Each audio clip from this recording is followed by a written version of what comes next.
Do you think financial influencers generally believe that renting your home in the long run delivers a better outcome than if you were to buy your own property? Or is it something a little bit more sinister in the fact that a lot of influencers know that there is a generation of people who are disillusioned with the idea of home ownership? Oh, here we go. We're down this path again. Young people can't afford to buy parrot this stuff because they know it's going to ring true with a generation of people, gaining them attention and therefore growing social media accounts. At the end of the day, this is maybe the 4th episode on Diary of a CEO where this topic...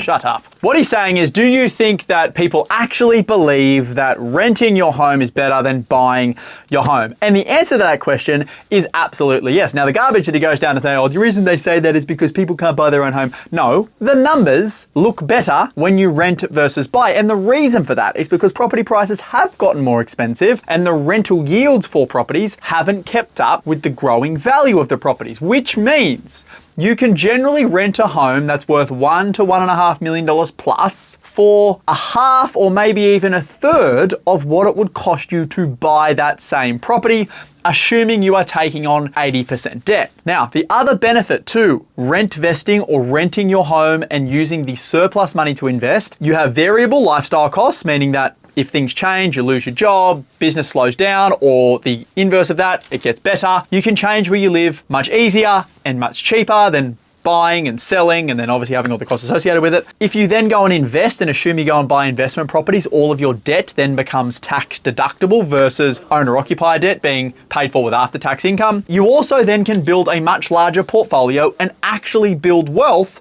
that gets you to the outcome most people want, which is freedom. Because owning your own home when debt-free doesn't give you anything other than a roof over your head with no mortgage. It doesn't pay you, it doesn't give you any type of lifestyle. You still have to get up and go to work tomorrow. Whereas if you owned 1, 2, or 3 investment properties with also no mortgage, they would be paying you week in, week out, and you wouldn't have to get up and go to work. So the reason I think rent vesting is becoming more popular now than what it was, or renting your home versus buying, is because financial information now is readily available to everyone in the world, where in a past life you had to buy your own home because that's what everyone did. Properties have gotten a lot more expensive and rents haven't kept up, so you can rent them much cheaper. And the world is a lot more connected now, so having flexible living arrangements work much better than just being fixed to one location where you buy a home, you have a 30-year mortgage, and it's very expensive to up and move. So no, there is nothing sinister behind people saying you should rent versus own, and if you can do basic mathematics and count from 1 to 10, you will also be able to see that it is also much better financially.